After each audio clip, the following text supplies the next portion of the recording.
Hello, everyone. So, Maya at Coins. I am back with another video addressing some of the questions, submissions I get from my Facebook group.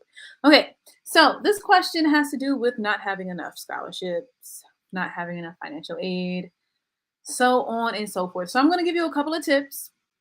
I am going to say thank you to the person who requested to join my Facebook group and who submitted this question. Okay, so now I am going to pull up the question so you can see. It's very brief, but here it is. Okay, so the question is always, what is your main scholarship or financial aid concern or question in order to get admission into my Facebook group for shared resources, support, and coaching? Okay, all right, not enough. Very brief. But I understood what the question was, so I'm going to address it now. All right, so the first thing I would suggest any student or mentor or parent would do in this case is if you're just getting admitted, or if you're starting back another school year at college or university, I would send an email and or call the financial aid department and ask about a financial aid appeal, that process, and go through that process. So that's tip number one. Tip number two, um, we're still talking about the same department, the financial aid office, or whatever you call it at your school. I would ask about work study. Work study was awesome. I got federal work study. If you're eligible for that, ask about it. Apply to get a job on campus, and instead of that particular position paying you, your work study will pay you, right? So if you have work study, it's an incentive for you to get hired by whatever office is taking student employees, because they're paying you is not going to come out of their pocket, it's coming out of the work study, right? So that's a good type of leverage that you can use to get student employment. When I was an undergrad, I used my work study to work at what was called the Alternatives Library on Cornell University's campus. It changed my life. So I am a big proponent of work study, because without work study, I would have never had the opportunity to work at the Alternatives Library, which wasn't a Cornell University library. It was a part of Tompkins County. It was kind of like a hybrid, library and nonprofit type of deal. So anyway, going off on a tangent, but step two would be look into work study. And step three would be to apply for outside scholarships, like apply for those essay competitions. Do your research, do the work. A lot of people come to me and they ask questions, but they haven't done any work. They haven't done any research. That is the bare minimum you can do when applying and searching for scholarships. You got to see what type of scholarships are out there for students like you. Think about your identity. Are you a woman student? Are you a first generation student? Are you a low income student? Whatever. Or are you a student who loves baseball? Whatever. Take aspects of your identity and search for scholarships based off of that. So if I'm a student who grew up playing golf, I'm going to look up those golf caddy scholarships or whatever they have. I mean, I heard that they're pretty good. I knew some people that got some of those, right?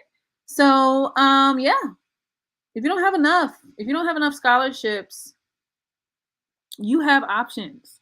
And if you want to get even more creative, if you're really dedicated to not taking on student debt, you can opt out of classes.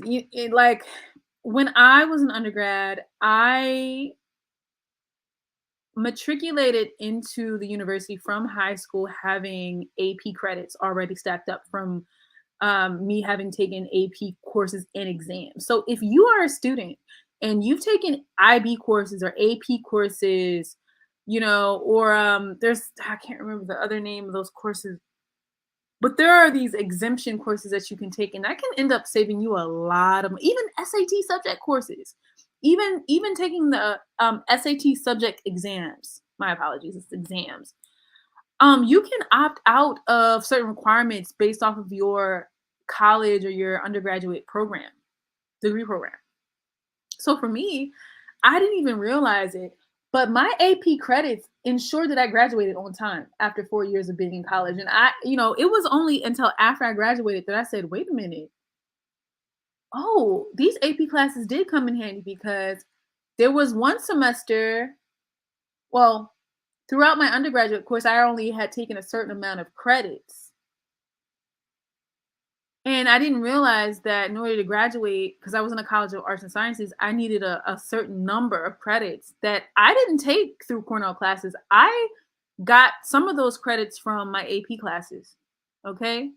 So those can help you save a lot of money too. And, something really creative that you could do would be to take a year off, take a gap year, work, save some money, and then study to get exempted from certain classes. I think, let me look this up really quick. I think they call it like CLEP courses. Yeah, they're called CLEP courses. So I would look this up and look into that. I mean, and that's if you're really strapped. Like that's if you are not able to secure any scholarships money. But I would be constantly applying to scholarships, y'all. Like I started studying how to get scholarships in the 7th grade. I started applying for scholarships in the 7th grade, even though back in the day there weren't many scholarships available for middle schoolers, but I still applied. And I didn't get any that was available for middle schoolers, but I got plenty of scholarships as a high school senior and while I was in undergraduate. So you can apply to scholarships as a university student and fellowships too. Look up the word fellowship. Sometimes student funding goes under that name. Okay. So I hope this helps. Thank you for your question. And as always, if you need extra help, you can book me as a mentor.